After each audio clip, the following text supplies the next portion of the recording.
नमस्कार साथियों, मैं बलजीत भारतीय। साथियों, जैसा कि आपको पता है, पढ़ोइन ऐप पर डेली शाम 8 बजे स्कॉलरशिप टेस्ट कराया जा रहा है, जिसमें क्वेश्चंस मेरे द्वारा यूट्यूब पर लिए गए इन्हीं लेक्चर से होते हैं। साथियों, जिसमें अपन ने बात की थी कि अपन इसमें स्टार्टअप के बारे में जानेंगे और किस तरीके से एक बच्चा अपना खुद का स्टार्टअप शुरू कर पाएगा।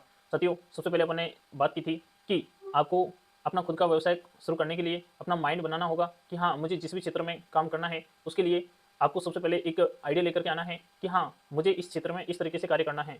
तो साथियों, आज अपन उसी क्रम में आगे बढ़ते हुए जानेंगे कि आप जब अपना व्यवसाय को आगे बढ़ाओगे तो आपको उसमें कौन कौन सी समस्याओं का सामना करना पड़ सकता है। साथियों, मैं आपको बता दूं कि समस्या नाम का कुछ होता नहीं है। आप जिस फील्ड में, जिस क्षेत्र में कार्य करना चाह रहे हो, यदि आप उसको पूरी तरीके से डेडिकेट होकर के कार्य करते हैं तो शायद आपको जीवन में डेली नया टास्क उसमें देखने को मिलेगा। अब जब उस कार्य को आप अपना पूरे एफर्ट के साथ करोगे तो उसमें आपको करने में जब एंजॉय आएगा तो आप उस कार्य को पूरे डेडिकेट तरीके से कर पाओगे और जब जो भी टास्क आएगा उसको आप पूरा करोगे। यानी कि डिफिकल्टी नाम की कोई चीज़ है ही नहीं जिससे आप डर सकते हैं। आपका वो कार्य का पार्ट है जिसे आपको डेली करना होगा और जब भी जो कार्य जिस तरीके से किया जाएगा, यदि आप उसके प्रति अपना समर्पण भाव नहीं दिखाते हो तो शायद वो आपके लिए डिफिकल्टी और समस्या बन सकती है। यदि आप चाहते हो कि हाँ, इस कार्य को मैं पूरी तरीके से कर सकता हूँ, तो वो आपके लिए कोई समस्या नहीं है और जो भी आपको कार्य करना पड़ेगा उस कार्य को आप कर सकते हो। तो साथियों, आज इन चीज़ों के बारे में अपन जानेंगे कि किस तरीके से रोजगार और व्यवसाय के अंदर जो कार्य आपको करना होगा, कौन कौन सी चीज़ें हैं जिनका आपको ध्यान रखना होगा। यदि आप पूरी तरीके से उनके लिए तैयार रहते हैं तो उनमें आपको कोई दिक्कत नहीं होने वाली। कौन कौन सी कठिनाइयाँ हो सकती हैं उनके बारे में अपन बात करते हैं। साथियों, सबसे पहले तो अपन जानते हैं कि कोई भी स्टार्टअप करने में समस्या आती है पैसे की। दूसरा, जिस भी क्षेत्र का स्टार्टअप अपन करना चाह रहे हैं उस क्षेत्र की जानकारी ना होना, यानी कि अपने अंदर स्किल्स का नहीं होना। तो साथियों, सबसे बड़ी मेजर समस्याएं यही हैं इनके बारे में। यदि आप वर्क करते हैं तो शायद ये कोई समस्या नहीं रह जाती। जैसे कि अपन जब बात करते हैं पड़ोइन का, जैसे कि पड़ोइन का उद्देश्य ही यह है कि बच्चा अपना खुद का स्टार्टअप शुरू करे, पर उसके पास में पैसा नहीं होता तो इस समस्या को दूर किया जाए। तो साथियों, सबसे बड़ी समस्या होती है पैसे की। यदि जिस बंदे के पास में पैसा है तो वो ऑटोमेटिक ही सोचने लग जाता है कि हाँ, मुझे इस क्षेत्र में इसको इन्वेस्ट करना चाहिए या नहीं करना चाहिए, अपना खुद का स्टार्टअप करना चाहिए तो कैसे करना चाहिए। साथियों, सबसे बड़ी समस्या होती है पैसे की। तो पड़ोइन इस समस्या को दूर करने के लिए स्टूडेंट के लिए कार्य कर रहा है कि बच्चे को स्टार्टअप करने के लिए स्कॉलरशिप दी जाए ताकि वो अपना जो टैलेंट है उसको आगे बढ़ा सके। तो इसी में और दूसरा होता है जैसे कि कठिन प्रक्रिया। इसमें साथियों, कठिन प्रक्रिया से तात्पर्य है कि जैसे कि जो भी जिस भी क्षेत्र का जो आपका स्टार्टअप है उसका फील्ड में एक्सपर्टाइज लाना। यानी कि आपको जब समय समय पर जब कार्य करोगे तो बहुत सारी रिक्वायर होंगी, जैसे कि उसको चलाना, उसको कानूनी रूप से रजिस्टर कराना, आगे जाकर के उसको जैसे संचालन के लिए जो प्रबंधक जो कमेटी होती है उनका संचालन करना, समय समय पर उसका देख रेख करना कि हाँ, किस तरीके से चल रहा है नहीं चल रहा, हमें इसमें कौन से सुधार करने हैं नहीं करने, ये सारी चीज़ें उसमें इंक्लूड होती हैं। तो यही है बस। यदि आप पूरी तरीके से डेडिकेट हो कि हाँ, ठीक है, ये मैं व्यवसाय कर रहा हूँ और इसको मैं पूरी तरीके से चलाकर ही रुकूंगा, तो शायद ये जो सारी समस्याएं हैं ना, ये आपके जीवन का एक हिस्सा बन जाती हैं और आप इनको हंसते हंसते इनसे आगे निकल जाते हो। यानी कि जो भी समस्या आपके जीवन में जो आएगी तो आप इसको इग्नोर कर जाओगे और आगे बढ़ जाओगे, तो फिर वो कोई समस्या ही नहीं बची आपके जीवन में। अपन यहाँ देख लेते हैं, जैसे कि आप अपना स्टार्टअप शुरू करते थे तो उसके बाद में उसको रजिस्ट्रेशन कराते हैं। जैसे कि निगम स्थापित करने के लिए रजिस्ट्रेशन और अन्य कानूनी प्रक्रिया महंगी और जटिल होती है। ये तो अपन जानते हैं कि शायद स्टार्टिंग में कुछ समस्याओं का सामना करना पड़ सकता है। जैसे कि मैं आपको एक छोटा सा एग्जांपल देता हूँ। आपने कोई कंपनी शुरू की और आप उस एरिया में उसको संचालन करना चाह रहे हैं जहाँ बहुत सारी आबादी है या फिर वहाँ वन जो क्षेत्र है यानी कि फॉरेस्ट है वहाँ पर, आप वहाँ पर उसका संचालन करना चाह रहे हो, पर वहाँ कानूनी रूप से आप नहीं कर सकते क्योंकि कुछ स्टार्टअप्स ऐसे हैं जिन्हें इन चीज़ों का ध्यान रखना होता है, तो वहाँ पर आपको ज़रूरत हो जाएगी वकील की।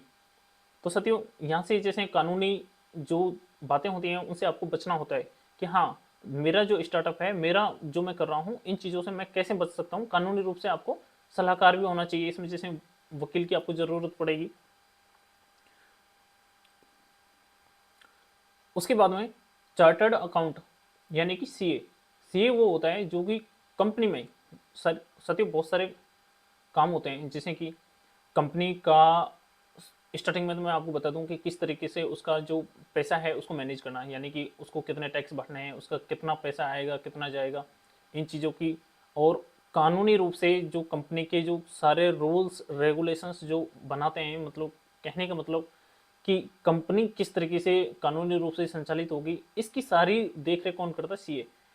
सीए यानी कि चार्टेड अकाउंट, ये पूरा तरीके से ये सलाह देता है कि कंपनी की ये जो चीज़ें ना, ये आपका जितना भी टर्नओवर वगैरह जो बन रहे हैं इनका कैसे संचालन करना है। आप तो बस इतना ध्यान रखिए कि एक आदमी होता है जो कि इन चीज़ों का ध्यान रखता है कि भाई अब हमें समय समय पर कौन कौन सा कार्य करना है, जैसे कि रजिस्टर कराना है, इन चीज़ों का वो सलाह देता रहता है। ये होता है चार्टर्ड अकाउंट। तो साथियों मैं यहीं से एक क्वेश्चन बना देता हूँ कि चार्टर्ड अकाउंट निगम में क्या कार्य करता है, या फिर इस तरीके से चार्टर्ड अकाउंट कौन होते हैं।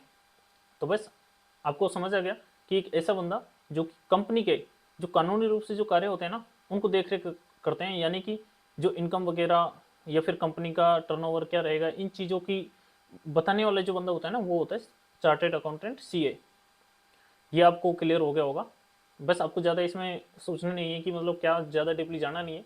बस आपको ये है कि भाई जो कानूनी रूप से जो सलाहकार जो होता है, जैसे कि कब टैक्स भरना है कब नहीं भरना, आईटीआर भरना है तो कब भरना है नहीं भरना, कितने टाइम पे भरना है, टैक्स का जो टर्नओवर वगैरह जो बन रहा है ये किस फाइल के अंदर आएगा, तो ये सारी चीज़ें संभालने वाला जो बंदा होता है वो होता है चार्टर्ड अकाउंटेंट, सीए। अब अपन आगे देखते हैं जैसे कि अन्य पेशेवरों की मदद की आवश्यकता हो सकती है। तो साथियों ये भी आपको पता है कि कोई भी जो स्टार्टअप है ना वो एक ही क्षेत्र का नहीं होता, यानी कि वो बहुत सारी चीज़ों से जुड़ा हुआ होता है। जैसे कि आपने कोई कंपनी डाली, जैसे वो आबादी क्षेत्र में है, तो वहाँ पर आप किन चीज़ों को बचोगे, तो आपको जो सामाजिक जो विभाग है उससे अनुमति लेनी पड़ेगी कि हाँ हम इसको करें या नहीं करें। तो ये बहुत सारी चीज़ें आपको ध्यान में रखनी होती हैं। तो ये जो पेशेवर हैं, यानी कि अलग जो क्षेत्र है उसके ज्ञाता अलग क्षेत्र के होते हैं, तो एक चीज़ें दूसरे जुड़ी हुई है। जैसे कि आप तो अपनी कंपनी शुरू कर रहे हो, आपको फॉरेस्ट जो क्षेत्र है जो वन है उसको आपको बचाना है। तो अब आपकी कंपनी दूसरे क्षेत्र की, जैसे कि उद्योग क्षेत्र में आपको एनवायरनमेंट को बचाना है, तो पर्यावरण क्षेत्र को उससे लिंक है। तो इस तरीके से ये बहुत सारी चीज़ें ध्यान में रखे हुए आगे बढ़ना हो। जैसे कि आप कंपनी चला रहे हो और आप अपनी कंपनी में बच्चों से कार्य नहीं करा सकते, यानी कि 14 वर्ष से जो बच्चे हैं उनसे नहीं करा सकते, तो ये सोशल विभाग के अंतर्गत आता है। तो इस तरीके से हर विभाग का पेशा अलग होता है।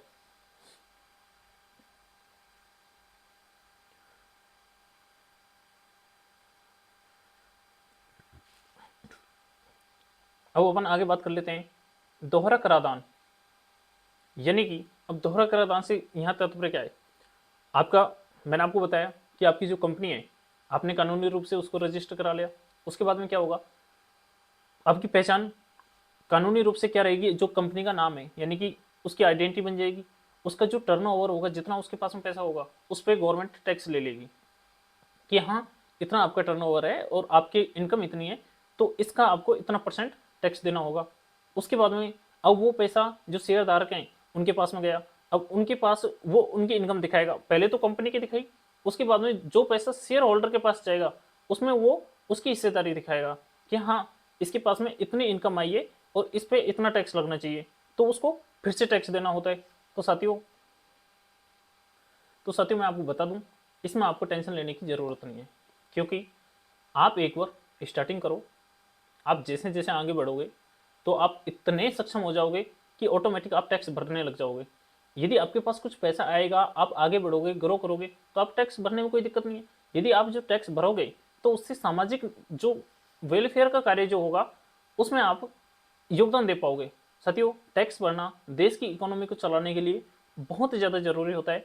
यदि प्रत्येक व्यक्ति जब अपना जितना टैक्स बनता है वो भरेगा, पे करेगा, तो उससे जो समाज के जो सामाजिक कार्य किए जाएंगे ना, तो वो निश्चित ही समाज में एक बदलाव की ओर आगे बढ़ते हैं। क्योंकि गवर्नमेंट के पास पैसा कहाँ से आता है, ये जो टैक्स देते हैं। मैं आपको टैक्स के बारे में बता देता हूँ कि आप टैक्स कहाँ भरते हैं। आप जो भी चीज़ें खरीदते हैं, जैसे कि दिन में आपने कुछ चीज़ें खरीदी तो आप जीएसटी पे करते हैं। जीएसटी में आप केंद्र को भी देते हैं और राज्य सरकार को भी देते हैं। तो इस तरीके से आप तो जीएसटी मान के चलिए, आप जो भी परचेज करते हो टैक्स देना होता है। अब जैसे जैसे आपकी आगे इनकम बढ़ेगी, आपका स्टार्टअप ग्रो करेगा, तो आपको क्या देना होगा, उस पर टैक्स देना होगा। तो टैक्स आप पे करते हैं, वो गवर्नमेंट के पास जाता है। जब गवर्नमेंट कोई स्कीम वगैरह जैसे रोड वगैरह बनाती है तो उसमें आपका वो पैसा काम में आ जाता है। तो ठीक है साथियों, इस तरीके से टैक्स भी देना पड़ता है। आप जब स्टार्टअप करोगे तो ऑटोमेटिक उस टाइम पे आप इतने सक्षम हो जाओगे कि टैक्स भी पे कर सकते हो। तो शायद ये आपको समझ आया होगा, ये मैंने आपको यहाँ से एक्सप्लेन कर दिया। एक और पढ़ भी लेते हैं। निगम की आय पर पहले कंपनी के स्तर पर टैक्स लगाया जाता है। इसके बाद शेयर धारकों को लाभांश के रूप में मिलने वाले मुनाफे पर भी टैक्स देना होता है। मैंने आपको बता दिया, ये मैं एक्सप्लेन कर चुका हूँ। तो अपन यहाँ से देख लेते हैं, जो एक क्वेश्चन बनेगा उसको, यहाँ से जो भी क्वेश्चन बन सकता है उसको अपन देख लेते हैं। जैसे कि यहाँ से मैं एक क्वेश्चन बना देता हूँ। क्वेश्चन नंबर 2 नोट कीजिए कि क्या निगम की आय पर टैक्स लगता है। हाँ, ये क्वेश्चन हो जाएगा कि क्या निगम की आय पर टैक्स लगता है। क्वेश्चन नंबर 2 हो गया। अपन यहाँ से आगे बढ़ते हैं। जैसे कि अपने 2 क्वेश्चन हो गए हैं और अपन यहाँ से देखते हैं कानूनी बाध्यता। साथ ही मैंने खूब अच्छे से एक्सप्लेन किया है कि आप कुछ भी करोगे तो शायद आपको बहुत सारी चीज़ों को ध्यान में रखते हुए आगे बढ़ना है कि आप जो कर रहे हो ना उसको लीगली तरीके से, सही तरीके से कर रहे हो नहीं कर रहे, ये है लीगल बाउंडेशन। तो बस इसमें ज़्यादा कुछ नहीं है। आपको जो भी कार्य करते हैं ना तो उसका अच्छा बुरा देखना होता है कि हाँ, जो कर रहे हो आप इस तरीके से होना चाहिए या नहीं होना चाहिए, तो वो कानूनी रूप से करना ऑब्वियसली सीधी सी बात है कि ये होना ही जरूरी है। यदि आप नियमों का जब उल्लंघन करेंगे तो उनसे कोई ना कोई प्रभावित होगा, और जब कोई प्रभावित होगा तो उससे नुकसान होगा तो बस आपका जो जो कार्य कर रहे हो ना उसका करना एक बेहद रूप से ठीक नहीं होगा। तो इन चीज़ों से बचना होता है। तो इसलिए आपको लीगली रूप से कार्य करना होता है। इसमें जैसे कि अपन देख लेते हैं, निगम को कोई कानूनी नियमों और सरकारी रिपोर्टिंग आवश्यकताओं को पालन करना पड़ता है। बिल्कुल हर चीज़ को देखा जाता है कि हाँ, जिस मायने पे आप काम कर रहे हो, जैसे कि मान के चलो आप कोई भी रेस्टोरेंट चला रहे हो, तो आपके रेस्टोरेंट में नियमों का ये है कि वहाँ फायर का, जैसे कि मैं सीधा आपको बता देता हूँ कि जैसे मान के चलो कि बाई चांस वहाँ पे कोई आग लग जाती है, या और मानव सेफ्टी जो ह्यूमन के लिए जो बनाई गई है कि मतलब वहाँ पे आपके पास में आग बुझाने का जो सिलेंडर होता है वो होना चाहिए। तो ये सेफ्टी आपको रखनी होगी। जैसे कि बाई चांस कोई घटना घटित हो जाती है तो उससे बचा जा सके, तो वो सिलेंडर वहाँ होना जरूरी है। तो आप इसे मान लीजिए कि आप कुछ भी कर रहे हो तो वो सेफ्टी का आप ध्यान रखें, यही आपका लीगली है। तो ये शायद आपको समझ आ गया होगा। निगमों को कई कानूनी नियमों और सरकारी रिपोर्टिंग की आवश्यकता का पालन करना पड़ता है, जैसे कि वार्षिक रिपोर्ट, लेखा परीक्षा और बोर्ड की बैठकों की आवश्यकता होती है। इसमें मैं आपको बता दूं, जैसे कि वार्षिक रिपोर्ट, साथियों कोई भी कंपनी है उसको आपका कि एक वर्ष के अंदर उसने कितना उसका टर्नओवर रहा है, यानी कि कितना उसने सेल किया है, कितना उसका प्रोडक्शन रहा है, कितना उसने पैसा लिया है, तो ये सारी एक रिपोर्ट तैयार करनी होती है। अपन आगे देख लेते हैं लेखा परीक्षा। साथियों लेखा परीक्षा से तात्पर्य है कि कंपनी के जो कार्य किए गए हैं वो वास्तव में हुए या नहीं हुए। कंपनी के द्वारा जो कार्य किए गए हैं, यानी कि वो जो कार्य जिस हित में होने चाहिए थे उस तरीके से वो हुए या नहीं हुए। कंपनी के द्वारा जो ये कार्य किया गया है, जिस तरीके का जो डॉक्यूमेंट में लिखा गया है उस तरीके से उसको करने में सफलता मिली है या नहीं मिली, उस चीज का पूरा लेखा जोखा रखना वो है लेखा परीक्षा। ऑब्वियसली सीधी सी बात है कि जब कोई कार्य करते हैं तो उसका रिव्यू अपन करते हैं, क्या सही मायने में अपन ने जो अपन को कार्य करना चाहिए था वो हुआ या नहीं हुआ। और यदि उसमें कोई बदलाव की जरूरत है तो वो बदलाव तभी किया जा सकता है जब अपन उसका रिव्यू करते हैं कि हाँ, वास्तव में ही हमने जो कार्य किया है वो अपन को ये करना चाहिए था और वास्तव में वो काम में हुआ है या नहीं हुआ। बस ये है लेखा परीक्षा। तो साथियों मैं आपको एक क्वेश्चन बना देता हूँ इसे, कि बहुत शानदार क्वेश्चन बनेगा। क्वेश्चन नंबर 3 नोट करो कि लेखा परीक्षा क्या है। तो जैसे कि ऑप्शन इसमें बन सकते हैं, लेखा परीक्षा कंपनी का चलाना, कंपनी के कार्यों की जांच करना। तो आप देख लेना इसमें से आंसर, इस तरीके से क्वेश्चन बन सकता है। यहां से देखते हैं, बोर्ड की बैठकों की आवश्यकता होती है। बिल्कुल साथियों, कंपनी का संचालन करने के लिए, कोई भी कार्य करने के लिए समय समय पर आपको जितने भी कर्मचारी हैं उन सबके साथ में वार्ता करनी होती है कि हाँ, हमारा ये उद्देश्य है, हम इसको पूरा कर पा रहे हैं या नहीं कर पा रहे, हमें इसको आगे कैसे संचालित करना है। तो इस तरीके से बैठकें तो होती रहती हैं। तो आम बात है कि जब तक आपस में वार्तालाप नहीं होगा, जब तक आपस का सामंजस्य उन लोगों के बीच में नहीं होगा, तो शायद कोई भी कार्य को सफल नहीं किया जा सकता। हाँ, सामंजस्य बनाए रखने के लिए जरूरी है कि बार बार बातें की जाएं और एक दूसरे का जो कोऑर्डिनेशन होगा ना, तो ही कोई भी संगठन को आगे बढ़ाया जा सकता है। तो ये सबसे बेहद जरूरी होता है, सभी जगह ये होना जरूरी है।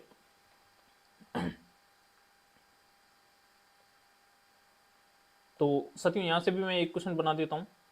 यहाँ से क्वेश्चन नंबर 4 नोट करो। क्वेश्चन बनेगा कि क्या निगम में बैठकें होती हैं? यहाँ से एक क्वेश्चन बन जाएगा, क्वेश्चन नंबर 4 नोट कर लो कि निगम में बैठकें होती हैं या नहीं। तो इसका आपको आंसर बताना है। बैठकें होती हैं तो क्यों होती है, उनका क्या क्या लाभ हैं और क्यों नहीं करनी चाहिए, तो ये चीज़ें आप बता सकते हैं। तो आपके क्वेश्चन 4 हो गए और अपना आगे देख लेते हैं।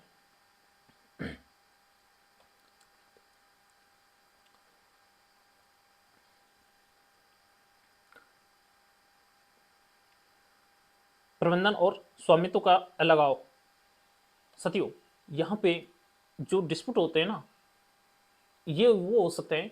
देखिए हर व्यक्ति एक माइंड से नहीं सोच सकता, यानी कि जैसे मैं सोच रहा हूँ जैसे आप नहीं सोच सकते। हाँ, एक एक पॉइंट एक ऐसा होता है जिस पर सभी की सहमति बन जाती है कि हाँ यार चलो अपन को सबको मिल करके ये कार्य करना है, पर फिर भी थोड़ा थोड़ा डिफरेंट होते हैं लोग।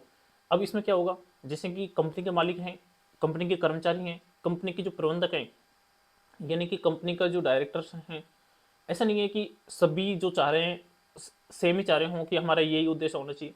हो सकता है किसी की चाहत कुछ और हो, जैसे कि डायरेक्टर्स चाह रहे हैं कि यार इसको ऐसे संचालित करना चाहिए, मालिक कह रहा है कि ऐसे करना चाहिए, और फिर लास्ट में सबका एक कोऑर्डिनेशन बन के और एक बात निकल के आती है कि यार ना हमें बस लास्ट फाइनल में अपन को इस तरीके से ही करना चाहिए, उसमें सब सहमत हो जाते हैं। तो एक पीक पॉइंट आता है जिसपे सब सहमत हो जाते हैं। तो साथियों इस तरीके से मतलब प्रबंधन और स्वामित्व में जो अलगाव की जो समस्या होती है वो हर किसी को झेलनी होती है, पर उसके लिए आपका जो मैनर्स है ना वो काम आएंगे कि आप किस तरीके से सबके साथ में कोऑर्डिनेट बना के रखते हो। ऐसे नहीं है कि आपने जो आपकी कंपनी के कर्मचारी हैं उनको नाराज कर दिया, आज ये नहीं वो नहीं, आपको उनसे प्यार से बातें करनी होती हैं। और जो कभी रूठेपन की जो परिस्थिति जो बनती है तो शायद उनको आपको संभालना होगा कि यार है ना, आप जो आपके जो बंदे हैं, आपके जो कर्मचारी हैं, वो ये कह रहे हैं कि नहीं हमें ये कार्य नहीं करना, हम कल से आएंगे ही नहीं। तो उस स्थिति में आपको कैसे हैंडल करना है, वो उसमें आपका हुमस जो आपका काम आता है वो आता है कि हाँ चलो यार है ना, इस परिस्थिति से कैसे निकला जाए और उनको आप कैसे उस कार्य कराने के लिए मनाओगे कि हाँ अब अपन इस कार्य को इस तरीके से करके और आगे बढ़ना है। तो बस साथियों इसमें यही है कि इससे ज़्यादा यानी कि कोऑर्डिनेट होना जरूरी है। बस अपन देख लेते हैं, निगम में मालिक शेयरधारक और प्रबंधक अलग अलग हो सकते हैं। हाँ बिल्कुल, जैसे कि मालिक अलग है, प्रबंधक डायरेक्टर्स अलग बंदा है, तो दोनों की सोच में कभी डिफरेंट आ सकता है। तो उसको ध्यान में आपको रखना होगा कि कभी ऐसी डिस्प्यूट वाली स्थिति ना आए जिसमें आपका अलगाव हो जाए कि नहीं हम ये डायरेक्टर को निकाल देंगे, या फिर मालिक कहता है कि हम कार्य ही नहीं करेंगे, या फिर डायरेक्टर्स कहता है कि नहीं आप जो कर रहे हो वो ठीक नहीं कर रहे, ये ऐसा होना चाहिए। हो तो सकता है, पर लास्ट में वार्ता करके उसका सामंजस्य बैठाना होता है कि बस ठीक है अब कार्य को अपन करेंगे तो इस तरीके से करेंगे। इसे कभी कभी निर्णय लेने में स्वार्थ या हितों का टकराव हो सकता है। बिल्कुल साथियों, बहुत से जैसे मालिक चाह रहा है कि यार है ना आपको 8 घंटे नहीं 10 घंटे कंपनी में काम करना है, तो ये हित हो गया, मैं आपको सैलरी कम दूंगा, तो इस तरीके की कंडीशन हो सकती है। या फिर ये सैलरी ज़्यादा मांगने लग जाए, जितनी होनी चाहिए उससे भी ज़्यादा, तो डिस्प्यूट होना स्वाभाविक है। और तो ये बातें आम बातें हैं, शायद ये हर जगह बन सकती हैं, पर इसके लिए आपको पहले से ही रेडी रहना है कि हाँ सामने वाले को कैसे खुश रखना है, ये भी आपका सबसे पहला उद्देश्य होना चाहिए कि बस सामने वाला खुश तो रहे कैसे। तो इस चीज़ का भी आपको ध्यान रखना होता है। ऐसा नहीं है कि बस अपनी अपनी में चल रहे हैं और लोगों के जो हित हैं उनको भी ध्यान में रखा जाए। तो कोशिश करो कि सबसे पहले इन चीज़ों का ध्यान रखा जाए। तो सत्य जैसे कि यहाँ से क्वेश्चन बन सकता है, जैसे कि मैं एक क्वेश्चन नंबर 5 बना दूँ।